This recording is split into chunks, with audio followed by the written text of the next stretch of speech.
Next we are going to make some of the simple flowers out of the sketch pens. We are creating the circles, then we are going to decorate these circles further so that these will represent some of the flowers. This activity is very simple and is best suitable for the kids between the age group of 10 and 11. See how pretty and beautiful these flowers look. This type of the painting is very easy and it's very less time consuming. You may require marker to add more details, like we are creating the honeybee, and some of the flowers are edited with the help of these.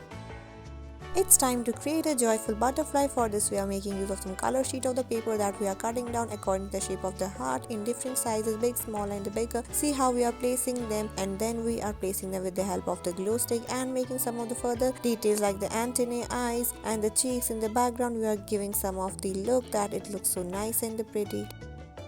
Many kids are fond of the grapes. Today we are going to make a beautiful grapevine tree with the help of some modeling clay. We are creating the small tiny balls. These will represent the grapes. This one is so easy and nice. You can just give it a try. All you need is the white sheet of the paper, some clay and some colorful sheets of the paper. This painting is so nice and it's best suitable for the kids between the age group of 10 and 11. You just need to be pro while creating such cute tiny little clay balls.